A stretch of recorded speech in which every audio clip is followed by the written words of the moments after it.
मेरी शादी 7 लड़कों से हो गई जो शरीर में सभी हट्टे कट्टे थे, और मैं बिल्कुल दुबली पतली उन सबको कैसे झेलती। जैसे ही सुहागरात का टाइम आया, वह सातों बारी बारी से मेरे साथ सुहागरात मनाने लगे। उसके बाद जो हुआ उससे तो मेरी रूह कांप गई। दरअसल मैं एक ऐसे परिवार और समाज में पैदा हुई जहाँ पर घर के सभी भाइयों की सिर्फ एक ही दुल्हन होती थी। मेरी माँ भी मेरे पापा और ताऊ जी और चाचा जी सभी की पत्नी थी। मैं 10 साल की थी और मुझसे बड़े मेरे 5 भाई थे। घर में शादी का माहौल था क्योंकि मुझसे बड़े मेरे 5 भाई थे। घर में शादी का माहौल था क्योंकि मेरे 5 भाइयों की शादी थी। भाभी सिर्फ एक, उसे समय मुझे इस सब की खबर नहीं थी। मैं बिल्कुल अनजान थी कि ऐसी भी कोई प्रथा होती है। मैं तो इस खुशी में झूम रही थी। एक घर में मेरी 5 भाभियों आएगी, लेकिन भैया की शादी के बाद जब दुल्हन का गृह प्रवेश किया जा रहा था तो मेरे 5 दूल्हे भाइयों के साथ केवल एक ही दुल्हन थी। सब लोग बहुत खुश थे कि घर में बहू आ गई है, पर मैं सिर्फ इसी सोच में थी कि आखिर मेरी बाकी 4 भाभियों कहाँ हैं। खैर, मैं इन सबको भूल गई और नाचने में लग गई। कुछ दिन यूं ही निकलते गए। मैं रोज देखती कि मेरी भाभी के पास सभी भाई जाते हैं। पढ़ाई लिखाई उस समय होती नहीं थी, और अगर थोड़ी बहुत होती तो वह सिर्फ लड़कों के लिए। लड़कियों को पढ़ाई नहीं करने की इजाजत नहीं दी जाती थी। उस दिन बाद मेरी सहेली की बहन की शादी थी। उसके पिताजी और मेरे पिताजी अच्छे दोस्त थे, इसीलिए उनकी शादी में हमारे पूरे परिवार को बुलाया गया। सब लोगों के साथ मैं भी वहाँ गई। जब उनके यहाँ बारात आई तो 3 दूल्हे थे। मैं फिर सोचने लगी कि उनके यहाँ तो सिर्फ एक लड़की की शादी है, तो फिर दूल्हे 3 कैसे हैं। खैर, उनकी शादी के बाद मैं घर पर आई। जब माँ को सारा काम करके खाली बैठे देखा तो मैंने माँ से पूछ लिया कि आखिर यह क्या है, एक लड़की के इतने सारे दूल्हे कैसे हो सकते हैं। तभी मेरी माँ ने मुझे प्यार से समझाया कि बेटी, हमारे समाज की एक प्रथा है जिसमें जहाँ लड़की का रिश्ता तय किया जाता है वहाँ जितने भी भाई होते हैं उन सब से शादी होती है। मैंने माँ से पूछा कि इतने लड़कों को एक अकेली लड़की कैसे। माँ ने कहा कि बेटा, अब जैसे भी हो ये सब तो करना ही पड़ता है। ये लड़की की किस्मत पर निर्भर करता है कि उसके ससुराल में ज्यादा भाई ना हो। मेरी ज्यादा कुछ समझ में नहीं आ रहा था, तो मैं वहाँ से उठकर चली गई। कुछ साल बाद जब मैं 18 साल की हुई तो मेरे घर पर मेरी शादी करने की बात चलने लगी। भाई और पापा ने मेरे लिए रिश्ता देखना शुरू कर दिया। मैं बिल्कुल भी खुश नहीं थी शादी करवाने के लिए, क्योंकि मेरा दिल इसीलिए घबरा रहा था कि पता नहीं कितने लड़कों से मेरी शादी होगी और उसके बाद मैं उन सबको कैसे संभालूंगी। लेकिन मेरी कहाँ चलने वाली थी। आखिर होना तो वही था जो घर के बड़े चाहते थे। खैर, दूसरे दिन मैं अपनी माँ के साथ बैठी थी, तभी मेरे सबसे बड़े भैया आए और कहने लगे, हमने सीमा का रिश्ता तय कर दिया गया है। बहुत अच्छा खानदान है और जमीन भी बहुत है, लड़के 7 भाई हैं। ये सुनते ही मेरे पैरों तले से जमीन खिसक गई। 7 लड़कों को मैं कैसे संभाल पाऊंगी, बस यही सोच मुझे खाए जा रही थी। मैं बार बार इस समाज को कोस रही थी कि आखिर यह प्रथा किसने और क्यों बनाई है। हम लड़कियों का ख्याल जरा भी नहीं है। मैंने कई प्रयास किया किसी भी तरह ये शादी ना हो, लेकिन शायद किस्मत में भी यही लिखा हुआ था। मैंने अपनी माँ और भाभी से इस बारे में बात की, लेकिन उन्होंने भी मुझे बोल दिया कि तुम्हें अब इसे स्वीकार करना पड़ेगा। मेरी माँ कहने लगी कि मैं और तुम्हारी भाभी भी तो ये सब झेल रहे हैं। शुरू में तुम्हें तकलीफ होगी, लेकिन बाद में तुम अपने आप सहन करना सीख जाओगी। मैं दुखी मन से वहाँ से चली आई। अब जैसे जैसे शादी के दिन नजदीक आ रहे थे, मैं गहरी चिंता में डूबी जा रही थी।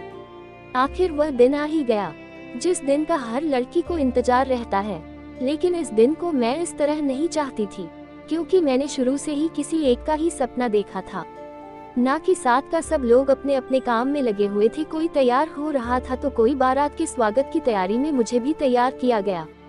रंग गोरा होने की वजह से मैं सबसे सुंदर थी। दुल्हन के जोड़े में भी मैं बहुत सुंदर दिख रही थी, लेकिन मुझे अपनी सुंदरता नहीं दिख रही थी। मुझे सिर्फ ये चिंता सताए जा रही थी कि आखिर कैसे होगा सब कुछ। फिर मेरी इसी सोच में डूबे अचानक कुछ लड़कियों के शोर ने बाहर निकाल दिया, जो कह रही थी कि बारात आ गई है। तभी बैंड बाजा के साथ बारात ने हमारे दरवाजे पर दस्तक दी। खाना पीना करने के बाद मुझे मंडप पर ले जाया गया। 7 दूल्हे बैठे थे। मेरा कलेजा धक धक कर रहा था, लेकिन मैं अपनी मजबूरी के आगे कुछ नहीं कर सकती थी। तभी उन 7 ने बारी बारी से मेरी मांग में सिंदूर लगाया और एक बड़ा सा मंगलसूत्र एक साथ मेरे गले में पहनाया। फिर 7 के साथ मेरा पल्लू बांधा और फेरे करवाए। शादी संपन्न हो गई। मुझे अपने कमरे में ले जाया गया, जहाँ कुछ महिलाओं के साथ मेरी भाभी और माँ थी। उन्होंने मुझे कहा कि देखो बेटा, अब से उन सातों के साथ ही तुम्हारा संसार है। तुम कभी भी उन लोगों को निराश मत करना, ना ही कभी उनकी सेवा में कोई कमी रखना।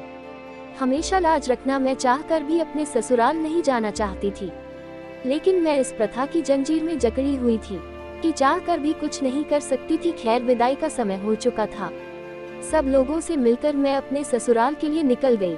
ससुराल पहुंचते ही सब लोगों ने रस्में पूरी की और मुझे खाना खिलाया। इतनी सुंदर बहू पाकर मेरे सास ससुर बहुत खुश थे। जो लोग भी आए हुए थे सब लोग मेरे ही चर्चे कर रहे थे, लेकिन उन लोगों की तारीफों का मुझ पर कोई ऐसा असर नहीं पड़ रहा था जो मेरी चिंता दूर कर दे। अब रात हो चुकी थी। फूलों से सजा और इत्र की खुशबू से भरे कमरे में मुझे ले जाया गया और मुझे घूंघट निकलवा कर वहाँ बैठा दिया।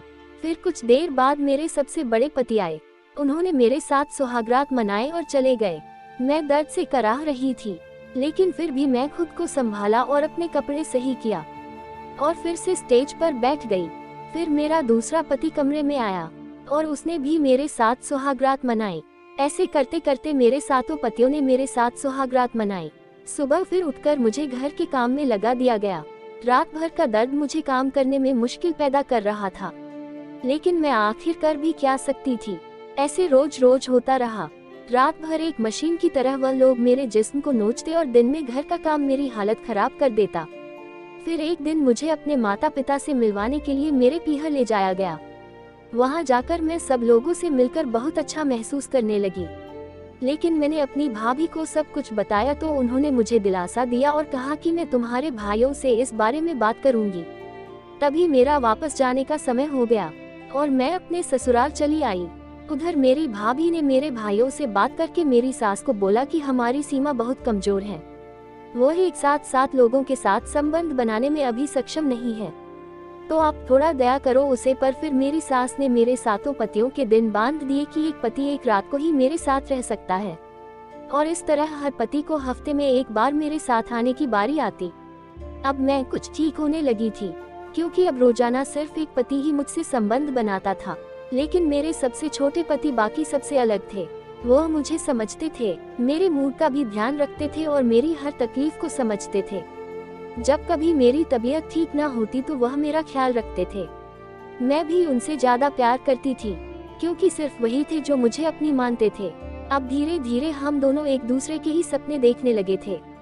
मेरे सबसे छोटे पति को अब बिल्कुल पसंद नहीं होता कि उनके बड़े भाई मुझे छुए, लेकिन उनकी और मेरी एक ना चलती थी। आखिर उनकी भी पत्नी थी। मैं एक दिन मेरे सबसे बड़े पति ने मुझसे कहा कि तुम उमेश यानी कि मेरे सबसे छोटे पति को इतना प्यार क्यों देती हो?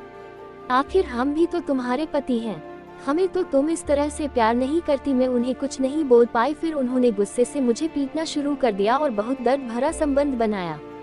मैं दर्द से कराहती रही, लेकिन उन्होंने मुझ पर बिल्कुल भी दया नहीं की। से उनकी तरह मेरे बाकी पतियों को भी मेरा उमेश के साथ प्यार बिल्कुल भी नहीं भाता। वह भी मुझे मारपीट का शिकार बनने लगे थे।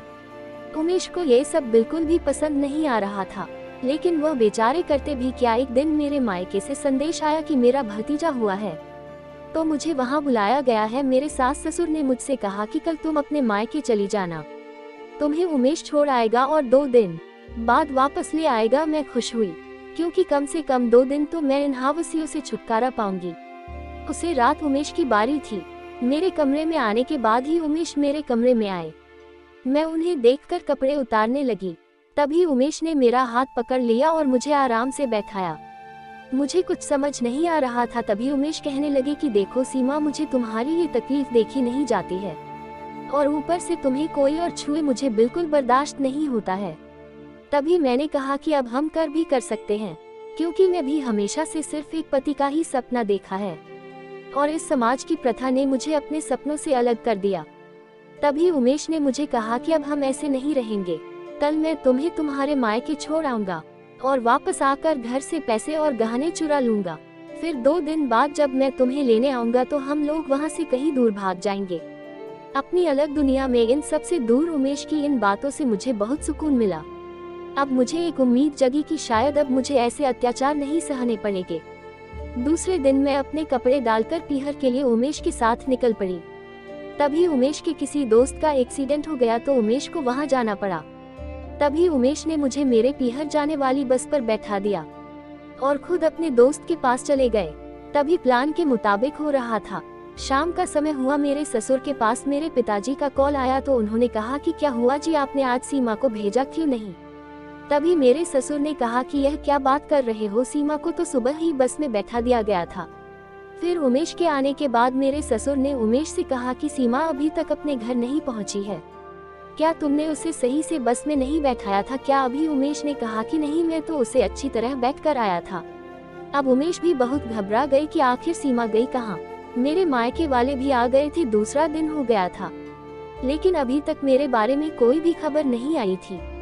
सबसे ज्यादा उमेश दुखी थे कि आखिर में मैं गई कहाँ। 2 दिन बाद वह मेरे साथ अपनी दुनिया बसाने वाले थे, लेकिन उससे पहले ही यह घटना हो गई थी। मेरी कोई खबर न लगने पर सब लोगों ने पुलिस को खबर करने की सोची और थाने में जाकर रिपोर्ट दर्ज करवा दी। पुलिस अपनी छानबीन में लग गई। तभी सीमा की लाश उन्हें सड़क के किनारे पर मिली पत्थर से वार किया हुआ था, जिसकी वजह से सीमा की पूरी बॉडी खुजली हुई थी। सब लोगों ने सीमा की बॉडी उसके कपड़ों और हाथ पर बने टैटू से पहचान ली और अंतिम संस्कार कर दिया गया। अब सवाल था कि आखिर सीमा को मारा किसने। जब सीमा घर से गई थी तो उसने गहने पहने हुए थे। कई दिन तक तो पुलिस ने छानबीन की, लेकिन अपराधी नहीं मिला। फिर बाद में इस घटना को भुला दिया गया, सब लोग भी भूल चुके थे। लेकिन सीमा को भुलाना उमेश के लिए बहुत मुश्किल था। वह सीमा की याद में दिन रात रोता रहता। एक रात उमेश अपने कमरे में सो रहा था, तभी उसे टक टक की आवाज सुनाई दी। उमेश ने अपने कमरे का दरवाजा खोला और घर की पिछली तरफ गया जहां पर से आवाज आ रही थी। फिर उसने देखा कि सीमा के ससुर जमीन को खोदकर कुछ निकल रहे थे। फिर उन्होंने जमीन से एक लाल रंग की पोटली निकाली और उसमें से कुछ गहने निकले। मैं देखकर चकरा गया जब मैंने देखा कि वह वही गहने थे जो उसे दिन सीमा पहनकर घर से गई थी। उमेश को सारा माजरा समझ में आ गया था, लेकिन वह ये सोचकर दुखी भी हो रहा था कि उसके पिताजी ऐसा कैसे कर सकते हैं। उमेश ने दूसरे दिन पुलिस को बुलवाया और सारी बातें कह डाली। सीमा के ससुर उमेश को गुस्से से देख रहे थे, लेकिन फिर पुलिस के खौफ से उन्होंने सब कुछ उगल दिया। उन्होंने कहा कि मैं उमेश और सीमा की सारी बातें सुन ली थी कि यह लोग 2 दिन बाद भाग जाएंगे। मैंने सोचा मेरे बाकी 6 बेटों का क्या होगा, ये सोच और मैंने इसे मार डाला। उमेश के अब पिता कैद है। एक उमेश ही है जो उसकी याद में रोता रहता।